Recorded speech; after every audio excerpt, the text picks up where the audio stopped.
యేసుక్రీస్తు నామమున మీ అందరూ కూడా శుభాలు తెలియజేస్తూ ఉన్నాను. ప్రియమైన దేవుని బిడ్డలారా, మీ అందరితో ఈ రోజున ఈ వీడియో ద్వారా మీ అందరి దగ్గరికి రావటము ఎంతో ఆనందంగా ఉంది. దయచేసి ఈ రోజున ఒక చిన్న వర్తమానంతో మీ ముందుకు రావటం జరుగుతూ ఉంది. దయచేసి ప్రతి ఒక్కరు కూడా ఈ వర్తమానము కేవలము మనము ఆత్మీయంగా బలపరచబడుటకు మాత్రమే. మీ అందరూ కూడా ప్రేమపూర్వకంగా ఈ వర్తమానాన్ని వినాలి అని చెప్పని ప్రభు పేట ప్రేమతో మనవి చేస్తూ ఉన్నాను. అయితే ప్రార్థనతో ఈ వర్తమానాన్ని ఆరంభించుకుందాము. సర్వోన్నతుడ స్తోత్రములు తండ్రి, వాక్యము ద్వారా ప్రభ ప్రతి ఒక్క బిడ్డతో మీరు మాట్లాడండి.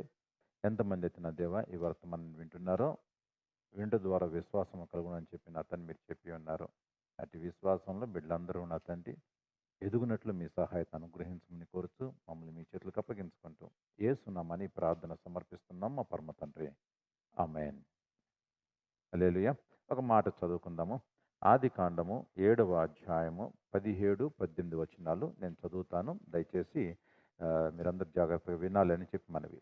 ఆ జల ప్రవాహము 40 దినములు భూమి మీద నుండగా జలములు విస్తరించి ఓడని తేల చేసినందున అది భూమి మీద నుండి పైకి లేచెను. జలములు భూమి మీద ప్రచండముగా ప్రబలి మిక్కిలి విస్తరించినప్పుడు ఓడ నీళ్ల మీద నడిచెను. ప్రియమైన దేవుని బిడ్డలారా, ఇది ఒక ప్రయాణము. ఈ ప్రయాణము మనకి ఎన్నో పాఠాలని నేర్పుతా ఉంది. ఈ ఓడ చేస్తున్న ప్రయాణము మన జీవితంలో ఎన్నో పాఠాలని మనకి నేర్పుతా ఉంది. యేసు ప్రభువారు నోవహుకి ఏదైతే బోధించాడో, నువ్వు ఇలాగున ఓడ రెడీ చేయాలి, ఆ ఓడలో సమస్తము కూడా భూమి మీద ఉంటున్న ప్రతిదీ కూడా రావాలి అని చెప్పని నోవహుకి చెప్పిన తర్వాత నోవహు అట్లా చేశాను అన్న మాట మనము 6వ అధ్యాయంలో మనం చూస్తూ ఉంటాము. అయితే ఇక్కడ మనం గమనించినట్లయితే ఏంటిది ఈ ఓడకున్న ప్రత్యేకత ఏంటిది? ఈ ఓడ ప్రయాణము మరి మనకి ఎట్లాగా సాదృశ్యంగా తీసుకుంటాము అనే విషయాలు ఒక 3 విషయాలు నేను మీ ముందు ఉంచడానికి ఆశపడుతూ ఉన్నాను. కాబట్టి జాగ్రత్తగా ప్రతి ఒక్కరు కూడా వినాలని చెప్పని మనవి చేస్తూ ఉన్నాను. ప్రియమైన దేవుని బిడ్డ, ఈ ఓడ ఒకవేళ నీ ఆత్మీయ జీవితమే అని చెప్పి అనుకుందాము. ఈ ఓడ ఒకవేళ నీ జీవితంలో బైబిల్ స్టడీ అనుకో. ఈ ఓడ నీ జీవితంలో నీ ప్రార్థనా జీవితం అనుకో. ఏదైనప్పటికీ నీకు మాత్రమే వ్యక్తిగతంగా నీకు మాత్రమే ఆపాదించుకోవాలని చెప్పని మనవి చేస్తూ ఉన్నాను. ఈ ఓడని మనం గమనించినట్లయితే నోవహు ఈ ఓడని తయారు చేశాడు. ఏ స్థలములో అయితే తయారు చేశాడో ఆ స్థలములో కొన్ని రోజులు ఓడ అలాగనే ఉండిపోయింది.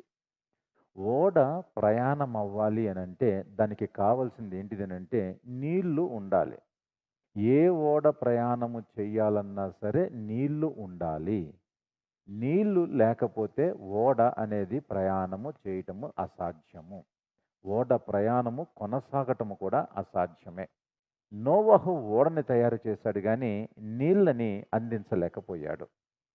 ఓడ ఎక్కడైతే తయారు చేయబడిందో అక్కడే కొన్ని దినాలు అలాగనే ఉండిపోయింది. కారణం ఏంటిది అనంటే అది ప్రయాణం చేయటానికి నీళ్లు అక్కడ లేవు. ప్రియమైన దేవుని బిడ్డలారా, మనిషి జీవితం కూడా ముందుకి కొనసాగాలి అనంటే, మనిషి జీవితంలో మనిషి ఆత్మీయంగా అభివృద్ధి చెందాలి అనంటే, మనిషి జీవితంలో కూడా కొన్ని అవసరమై ఉన్నవి. ఓడ ప్రయాణానికి ఏ విధంగా అయితే నీళ్లు అవసరమో, మనిషి జీవితానికి కూడా వాక్యము, ప్రార్థన, సహవాసము ఇవి చాలా అవసరమై ఉన్నవి. ఈ రోజుల్లో మానవులు కూడా ఇవి లేకుండా జీవించడానికి ప్రయత్నం చేస్తూ ఉంటున్నారు. కొంతమంది జీవితాల్లో ప్రార్థన ఉండదు. కొంతమంది జీవితాల్లోనేమో వాక్యము ధ్యానము చేయటం ఉండట్లేదు. కొంతమంది జీవితాల్లో సహవాసము సరిగ్గా ఉండట్లేదు. ఇవి ఉండకపోవటం వల్ల తయారు చేయబడ్డం. ఎంతో పెద్దగా తయారు చేయబడింది ఓడ. కానీ ఓడ ప్రయాణం అంతా కూడా దేని మీద ఆధారపడింది అనంటే నీళ్ళ మీదనే ఆధారపడింది. అయితే మన ప్రయాణాలు, మన విశ్వాస యాత్రలు, ఈ లోకంలో మనం జీవిస్తున్న విధానము ఇవన్నీ కూడా దేని మీద ఆధారపడాలి అనంటే వాక్యము మీదనే ఆధారపడి ఉండాలి. అవి లేకుండా మన జీవితాలు ముందుకి కొనసాగవు. ప్రార్థన లేకుండా మన జీవితాలు ముందుకి కొనసాగవు అనే సత్యాన్ని ఈ రోజున ప్రతి ఒక్కరూ కూడా గమనించాలి ప్రియమైన దేవుని బిడ్డలారా. అది ఎప్పుడైతే మనకు అర్థమవుతుందో, ప్రార్థన లేకుండా నేను ముందుకి కొనసాగలేను, సహవాసము చేయకుండా నేను ముందుకి కొనసాగలేను అన్న విషయం ఎప్పుడైతే మనకు అర్థమవుతూ ఉంటుందో అప్పుడు మన స్థితిగతులు వేరే విధానంలో ఉంటూ ఉంటాయి. ఇక్కడ ఓడ కూడా ప్రయాణం అవ్వట్లేదు. తయారు చేయబడింది కానీ ఎక్కడ తయారు చేయబడిందో అక్కడే ఉంది. ఎక్కడ వేసిన గొంగలి అక్కడే ఉన్నట్లుగా ఆ ఓడ అక్కడే ఉంది. అయితే ఈ లోపున అక్కడ జరిగిన ఒక గొప్ప అద్భుతం ఏంటిది అనంటే, వర్షాన్ని దేవాది దేవుడు పంపించడం జరిగింది. ఎప్పుడైతే వర్షము పంపించాడో, ఈ 17వ వచనంలో ఉన్న మాట అదే.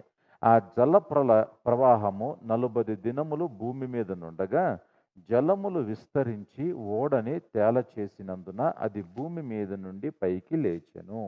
నీళ్లు రావటం ఆరంభమైనయి. జల ప్రవాహాన్ని దేవుడు పంపించిన తర్వాత, నీళ్లు భూమి మీదకి రావటం ఆరంభమైన తర్వాత, ఈ ఓడ ఏం చేయటం ఆరంభమైందనంటే, పైకి లేవటం ఆరంభమైంది.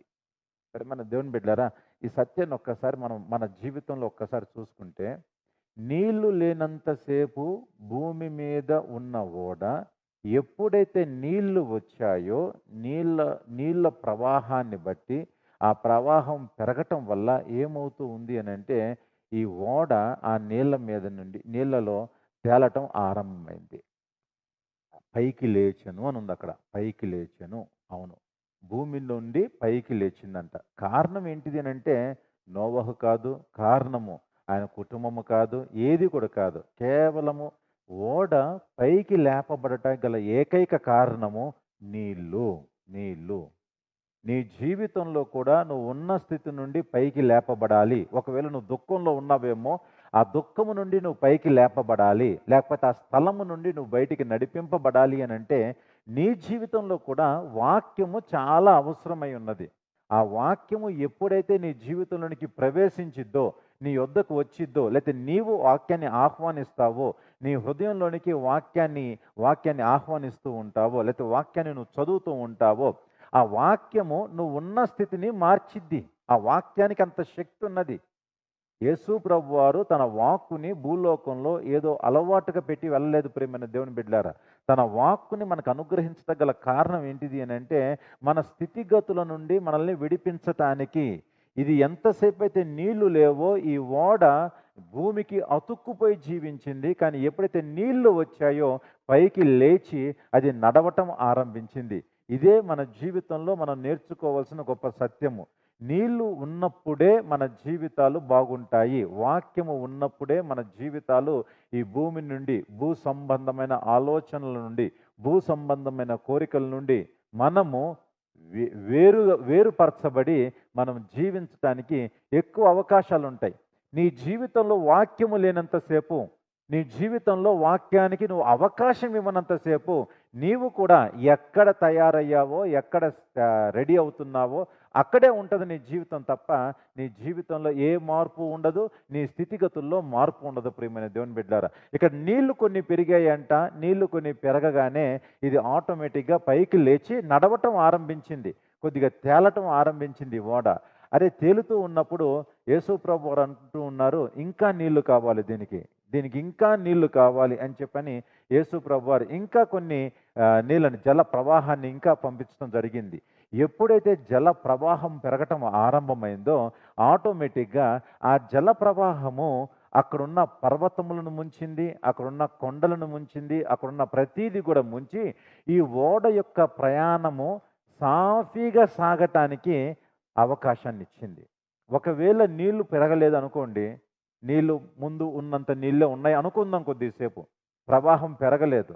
పెరగకపోతే అక్కడ మనం గమనించాల్సింది ఏంటిదనంటే, ఈ ఓడ ఒకవేళ ప్రయాణం స్టార్ట్ అయింది, అక్కడ ప్రయాణం స్టార్ట్ అయితే ఏ కొండకో గుద్దుకునేది, ఏ పర్వతానికో గుద్దుకునేది, చాలా డ్యామేజ్ అయ్యేది. చాలా డ్యామేజ్ అయ్యేది. ఈ రోజున చాలామంది బిడ్డలమైన మనము ఏం చేస్తున్నామనంటే, కొంత వాక్యము తెలుసుకోగానే, కొంత ప్రార్థనలు, కొన్ని సహవాసాలు, కొంతసేపే సహవాసము, కొంతసేపే వాక్యం అని చెప్పి అనుకొని మనము కూడా ఇదే దుస్థితికి కారణమవుతూ ఉంటున్నాము. మన జీవితాల్లో కూడా మనకి ఎక్కడ ఏ కొండ ఉంటుందో తెలియదు, ఏ బాధ ఉంటుందో తెలియదు, ఏ శ్రమ మన మీదకి వచ్చిందో తెలియదు. ఈ శ్రమల నుండి మనం విడిపింపబడాలి. ఆ శ్రమలలో గుండా మనము సాఫీగా మన విశ్వాస యాత్రను కొనసాగించుకోవాలి అని అంటే, నీ జీవితంలో కూడా వాక్యము ఎంత ఉందో ఒక్కసారి నువ్వు గమనించుకోవాలి ప్రియమైన దేవుని బిడ్డలారా. ఇక్కడ నీళ్లు లేనంతసేపేమో భూమి మీద ఉంది ఓడ.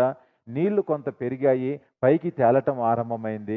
నీళ్లు ఇంకా పెరిగాయంట, ఈ ఓడ యొక్క ప్రయాణము మంచిగా కొనసాగటం ఆరంభమైంది.